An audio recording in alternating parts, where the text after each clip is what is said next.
Assalamualaikum warahmatullahi wabarakatuh. Kami akan mempresentasikan rencana cybersecurity. Yang pertama, merancang dan menerapkan sistem TI keamanan, dan membuat program pelatihan dan kesadaran keamanan cyber.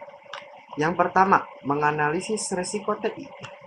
Sebelum membuat rancangan dan menerapkan sistem keamanan, yang pertama adalah menganalisis risiko-risiko yang mungkin ada, termasuk risiko yang timbul dari dalam sistem, baik hardware maupun software. Untuk minimalisir hal tersebut, perlu dibuat pemetaan atau rencana penanggulangan risiko TI baik dari dalam sistem maupun luar sistem.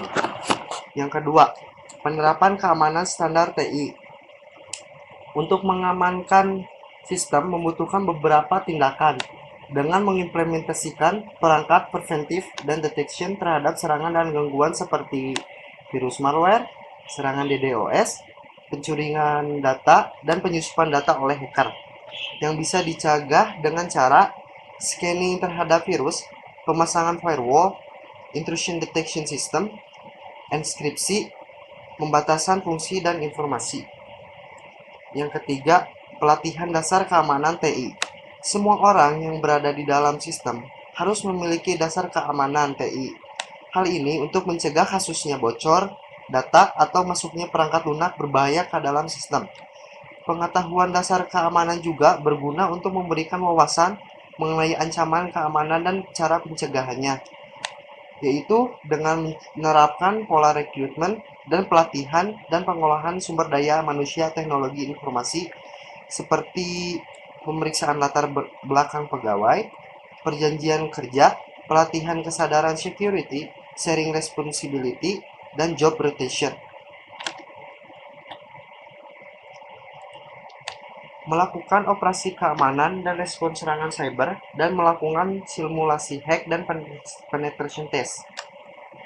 Kebijaksanaan keamanan situs harus memperhatikan pula keamanan terhadap sumber daya tersebut, karena situs terhubung ke jaringan lain.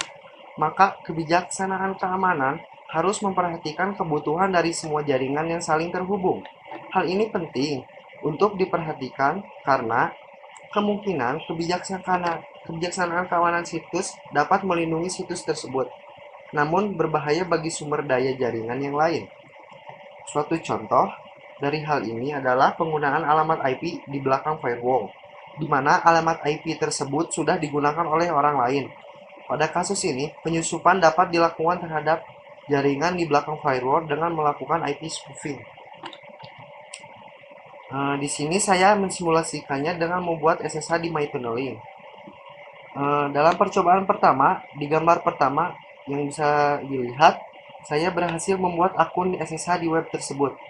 Sedangkan ketika saya ingin membuat akun kedua kalinya, di gambar kedua yang bisa dilihat, hasilnya gagal dikarenakan web tersebut bisa mendeteksi IP yang sudah membuat akun di web tersebut di hari itu.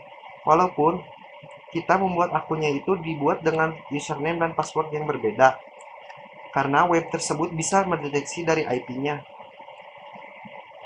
Dan hal ini tidak bisa karena di web tersebut sudah disetting bahwa satu orang hanya bisa membuat satu akun SSH di web tersebut. Hal ini juga bisa diterapkan pada chatter untuk mendeteksi apabila IP yang sudah digunakan untuk mencegah adanya penyusupan.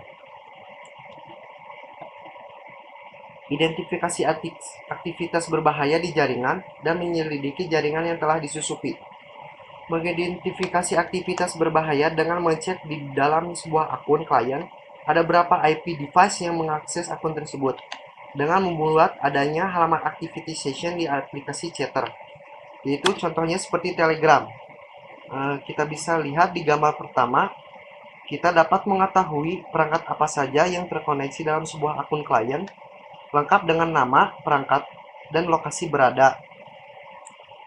Di gambar kedua, yaitu contoh apabila ada perangkat yang terhubung dan mencurigakan, kita bisa menghapus atau terminate session supaya perangkat yang mencurigakan bisa terhapus dari akun klien dan perangkat tersebut tidak bisa mengakses akun klien lagi. Dan penyedia layanan juga harus memberi notifikasi kode CAPTCHA dan kode verifikasi bila ada perangkat yang ingin masuk.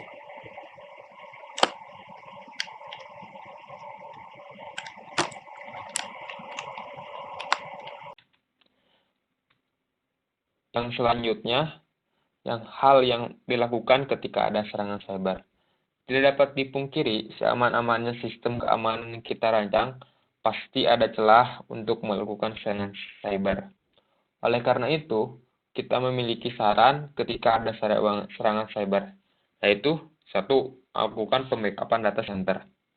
Bukan hal yang mengejutkan lagi apabila keamanan data sangat penting dan tidak akan menjadi bernilai setelah data tersebut dapat diterobos dan mampu menghancurkan bisnis siapapun. Informasi eksklusif semisal hak intelektual informasi dan rahasia dagang, juga data personal pelanggan maupun keuangan merupakan sejenis data yang tersimpan di data center. Hal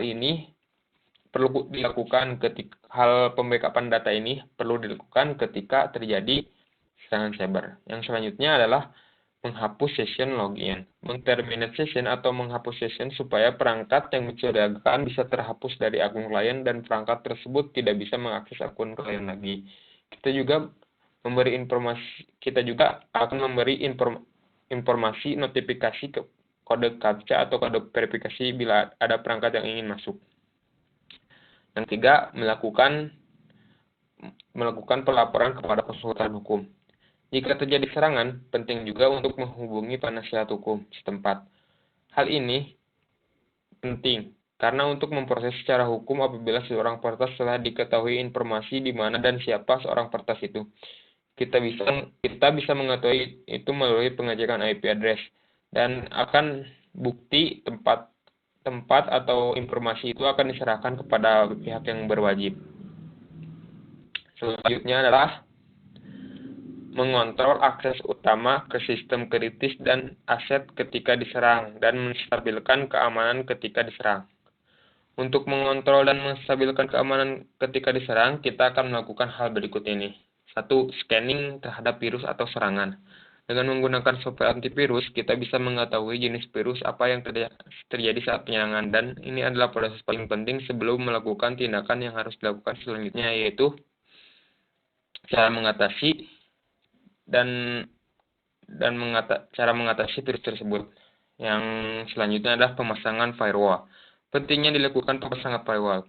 Firewall akan berfungsi untuk membatasi komputer dari jaringan internet agar komputer selalu terlindungi dari ancaman jaringan internet. Yang ketiga, intrusion detection system.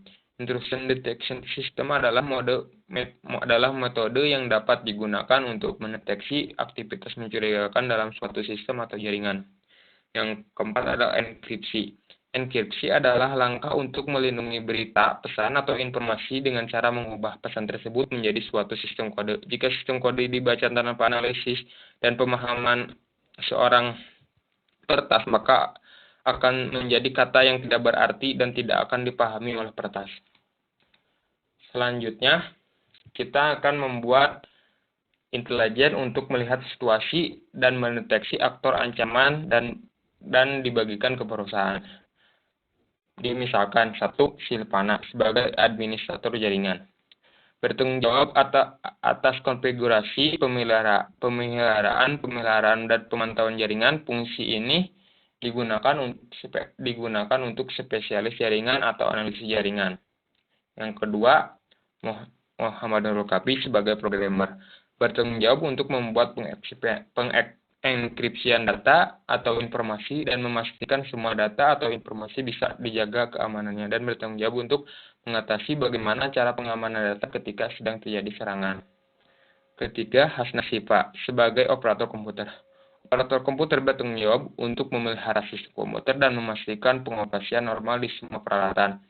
Operator komputer juga nantinya akan membantu programmer untuk membuat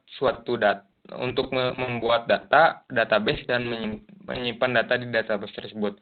Yang keempat adalah Jikri sebagai konsultan. bertanggung jawab terhadap upaya dalam mengatasi ancaman cyber. Selain itu, mampu menghalau segala hal-hal yang tidak diinginkan yang diinginkan.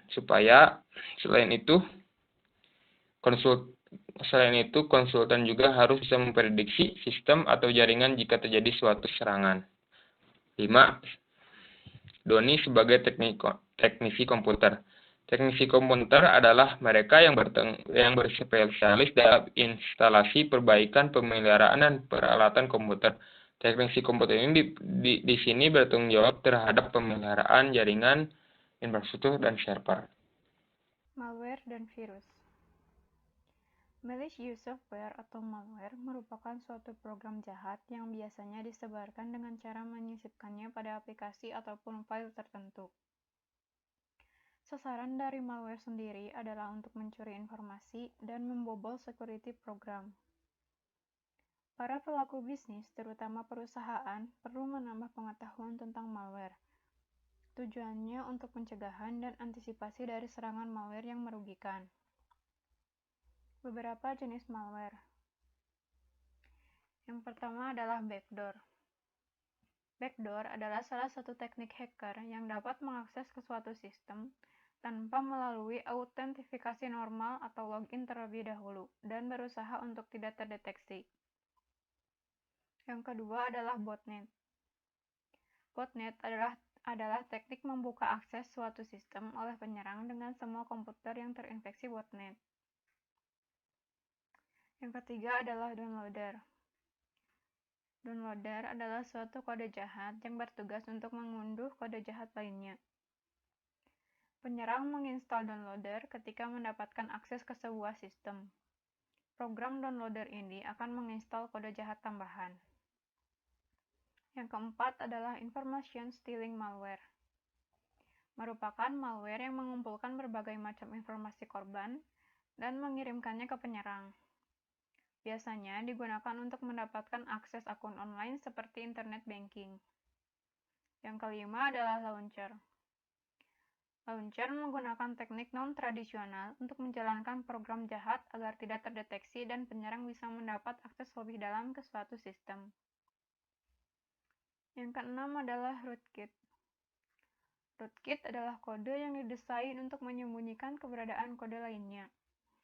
Rootkit dipasang oleh penyerang bersama malware lainnya untuk dapat mengakses jarak jauh serta membuat kode sulit terdeteksi oleh korban. Dan yang terakhir adalah scareware. Scareware adalah jenis malware yang dibuat untuk menakuti korban agar mau membeli sesuatu. Scareware mempunyai interface yang menyerupai antivirus. Biasanya, scareware memberi informasi ke pengguna bahwa ada kode jahat dalam sistemnya, dan satu-satunya cara adalah dengan membeli software tersebut. Namun, pada kenyataannya, software tersebut hanya mampu menghapus scareware. Dan selanjutnya adalah virus. Virus adalah sebuah program atau aplikasi yang dapat menyusup pada sistem komputer yang bertujuan untuk mengubah, merusak, dan mengganti program komputer.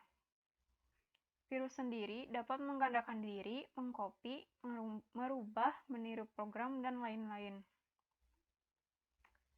Jenis-jenis virus komputer. Yang pertama adalah Trojan. Trojan bisa mengambil data-data pada komputer yang bisa diambil oleh pemasang virus tersebut. Yang kedua adalah worm. Worm adalah virus yang bisa menggandakan dirinya sendiri menjadi jumlah yang tidak terkira banyaknya. Yang ketiga adalah makrovirus. Makrovirus memiliki kemampuan makro untuk menggandakan dirinya dan akan otomatis bergerak sesuai dengan perintah yang diberikan. Yang keempat adalah directory virus,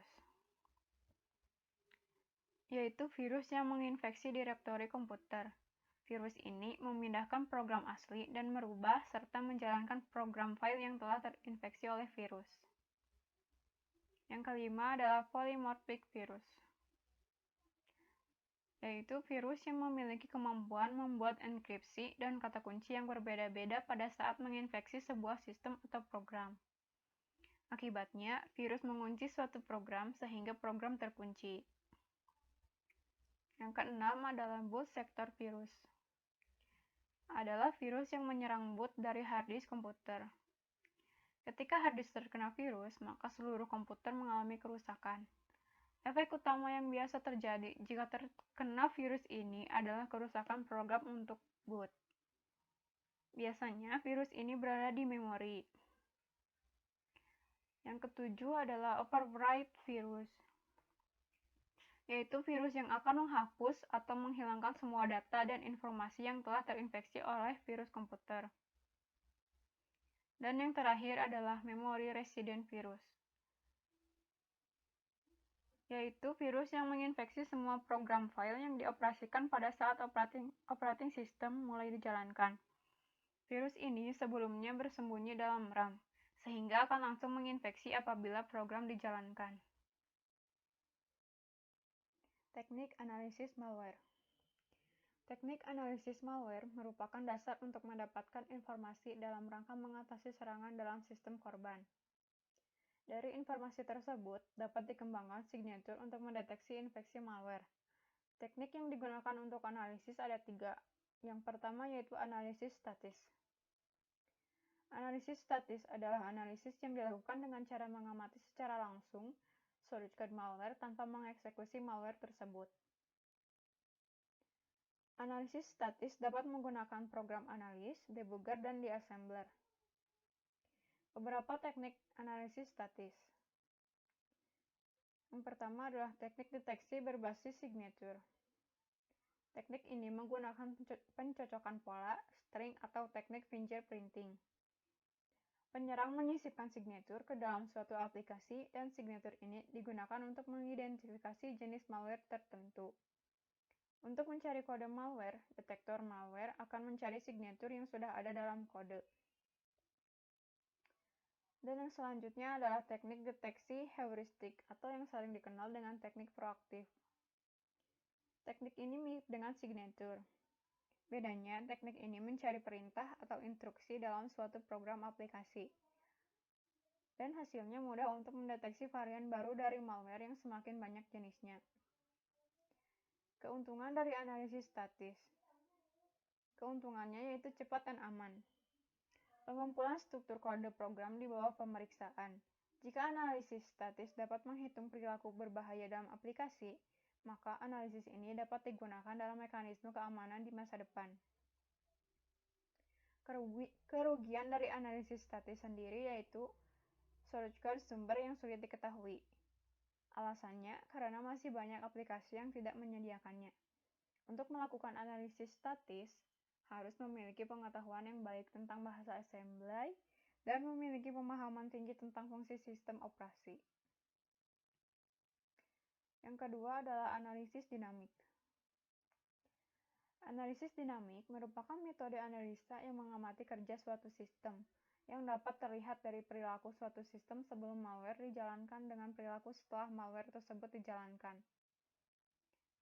Metode analisis ini biasanya menggunakan software seperti VirtualBox, sehingga apabila malware yang dieksekusi tersebut merusak sistem, maka sistem utama tidak mengalami kerusakan akibat malware yang dijalankan.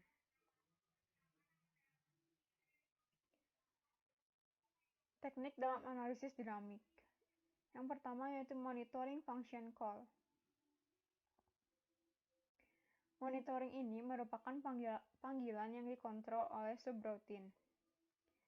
Setelah dieksekusi melewati kontrol eksekusi, kemudian kembali ke instruksi pada program utama, seluruh proses akan dipantau oleh program yang membantu menganalisis perilaku.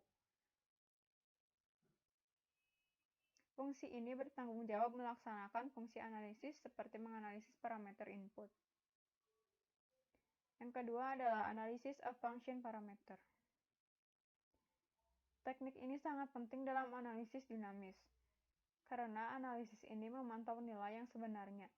Output dari sistem call create file digunakan sebagai input ke write file. Fungsi ini mengelompokkan menjadi set logis yang menyediakan informasi rinci tentang perilaku program. Dan yang terakhir adalah Information Flow Tracking. Pendekatan utama fungsi pemantauan pelaksanaan program adalah menganalisis tentang bagaimana program bekerja pada data. Teknik ini merupakan metodologi inti yang digunakan oleh tools analisis dinamis yang bekerja pada berbagai tingkatan sistem operasi. Keuntungan analisis dinamik, yaitu dapat dengan mudah mendeteksi suatu malware yang tidak diketahui hanya dengan menganalisis perilaku dari suatu program atau aplikasi. Sedangkan kerugiannya sendiri adalah analisis ini membutuhkan waktu untuk melakukan eksekusi suatu program, sehingga menjadi lama dan tidak aman. Dan yang terakhir adalah analisis hibrid. Analisis ini adalah analisis kombinasi dari analisis statis dan analisis dinamis. Teknik ini menggabungkan keunggulan teknik statis dan dinamis, yaitu melakukan pengecekan untuk setiap signature malware jika ditemukan kode di bawah pemeriksaan dan kemudian memonitor. Cara kelola sistem perusahaan. Setiap perusahaan atau organisasi tentu memiliki informasi yang sensitif atau rahasia, sehingga perlu bagi perusahaan untuk melakukan tindakan-tindakan sebagai upaya untuk meningkatkan keamanan informasi. Berikut beberapa cara untuk meningkatkan keamanan informasi. Yang pertama yaitu membuat kebijakan untuk menangani segala macam informasi. Jika sebuah organisasi atau perusahaan tidak mampu untuk membedakan secara benar antara informasi yang bersifat sensitif dan non-sensitif, maka hal ini akan menyulitkan untuk mengamankan data perusahaan yang bersifat penting. Oleh karena itu, perlu adanya kebijakan data agar mampu menguraikan jenis data yang dianggap sensitif dan mampu menentukan proses yang ketat untuk mengidentifikasi, menangani, dan mengamankan berbagai jenis data. Yang kedua yaitu menggunakan enkripsi untuk mentransfer data. Banyak organisasi atau perusahaan yang telah memahami pentingnya menerapkan langkah-langkah keamanan untuk melindungi sistem informasi dan mengamankan data dalam jaringan perusahaan dari akses yang tidak sah. Data sensitif selalu diakses dan berinteraksi dengan segala macam orang dan aplikasi. Oleh sebab itu, untuk melindungi informasi ketika diakses melalui sistem, mengharuskan organisasi untuk mengenkripsi data yang berguna untuk melindungi informasi itu sendiri serta mengamankannya. Yang ketiga yaitu memilih software yang aman untuk organisasi. Tentukanlah perangkat lunak yang direkomendasikan oleh ahli sistem keamanan untuk standar keamanan yang digunakan. Yang keempat yaitu meningkatkan keamanan password. Penggunaan password atau kata sandi yang lemah merupakan masalah yang sangat umum dan merupakan salah satu keamanan yang secara signifikan dapat ditingkatkan dengan pelatihan dan pengenalan berbagai aplikasi manajemen password.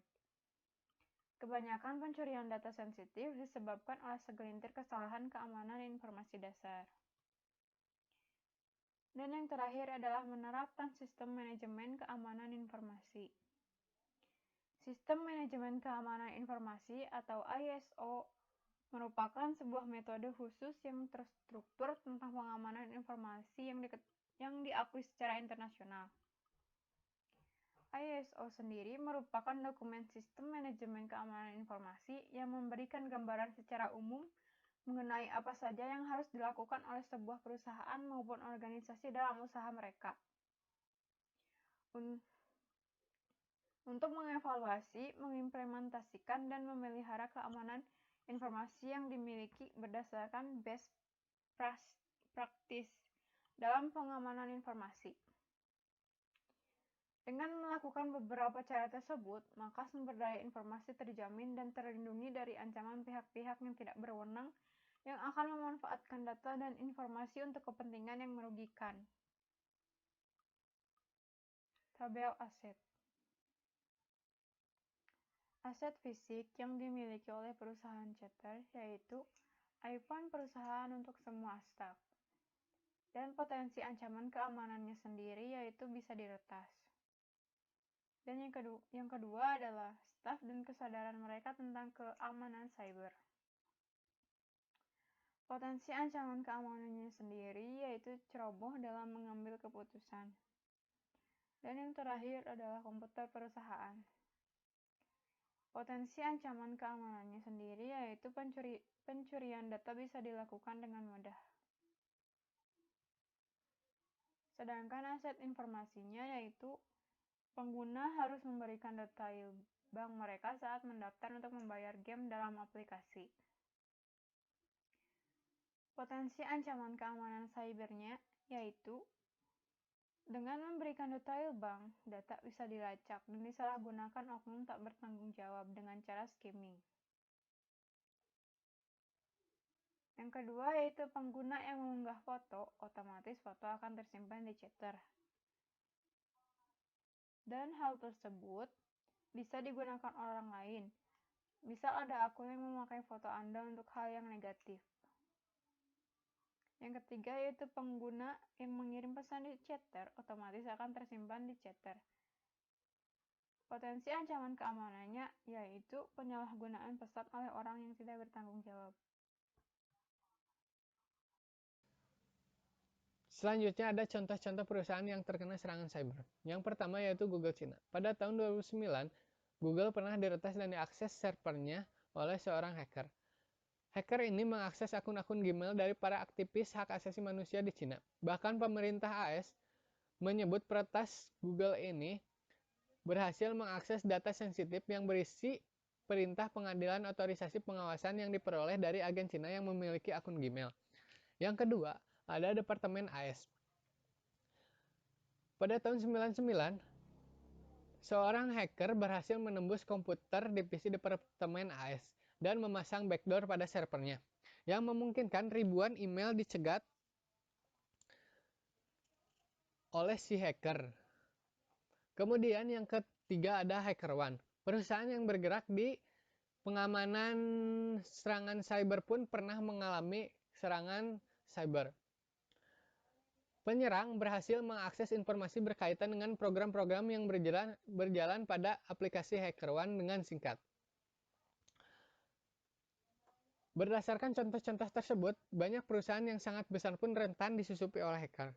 Oleh karena itu, Chatter perlu mengamankan data-datanya sehingga data-datanya lebih aman dari penyerangan cyber. Chatter perlu merekrut orang-orang yang bisa mengamankan platformnya sehingga pengguna Chatter bisa merasa aman saat menggunakan aplikasi ini.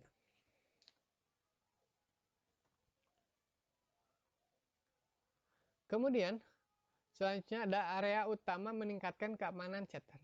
Yang pertama, berdasarkan tabel aset dan contoh perusahaan-perusahaan yang diserang oleh hacker, fokus yang sering jadi incaran yaitu adalah data-data pribadi dari mulai data user, kartu kredit, dan data-data sensitif lainnya. Kemudian yang kedua ada hardware yang menggunakan software yang original. Kebanyakan hacker menyerang hardware yang menggunakan software yang bajakan, karena software bajakan mudah ditembus oleh si hacker. Sehingga untuk meningkatkan keamanan dari si Chatter ini perlu memperhatikan area-area utama tersebut. Kemudian ada komposisi kerja berdasarkan prioritas. Yang pertama yaitu menilai dan mengukur exposure Chatter terhadap resiko keamanan cyber. Yang kedua, merancang dan menerapkan sistem TI yang aman. Yang ketiga, mengembangkan strategi dan visi untuk menangani keamanan dunia maya. Yang keempat, mengumpulkan intelijen untuk dibagikan ke perusahaan. Yang kelima, mengidentifikasi dan memantau aktivitas berbahaya di jaringan klien.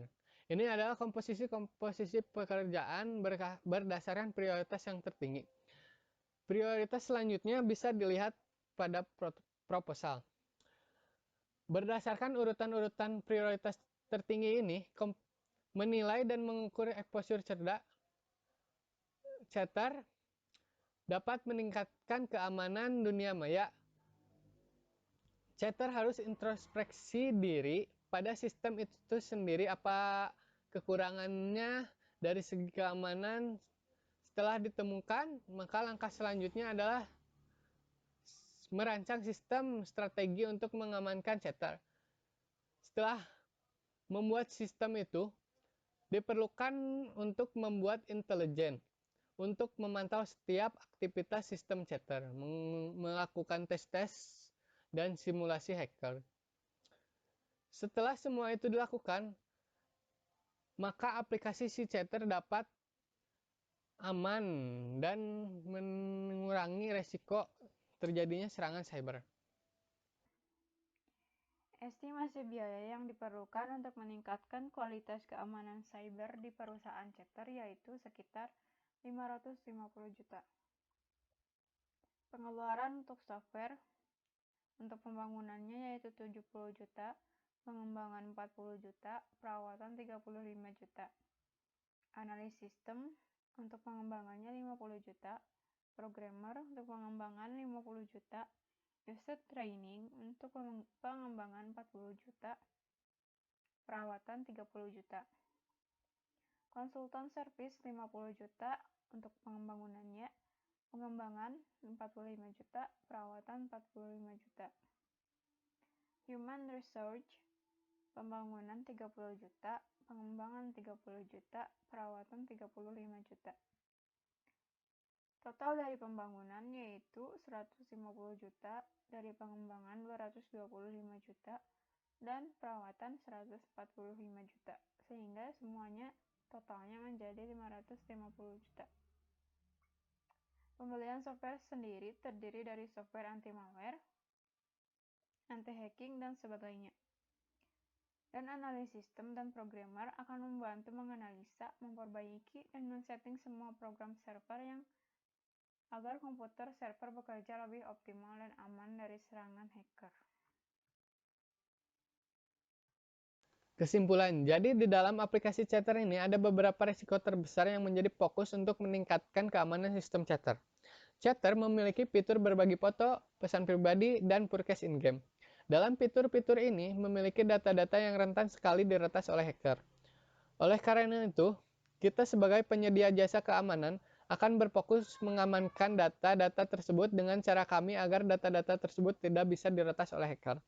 Kami akan membuat sistem autentikasi login sehingga pengguna dapat lebih aman dan tidak akan ada sembarang orang yang bisa mengakses. Kemudian kami akan membuat firewall untuk sistem database, melakukan enkripsi terhadap data-data yang ada di database, sampai ke pembatasan jaringan yang berfungsi untuk menjaga kerahasiaan dari data-data yang ada di dalam aplikasi chatter sehingga user yang menggunakan aplikasi chatter ini dapat merasa nyaman.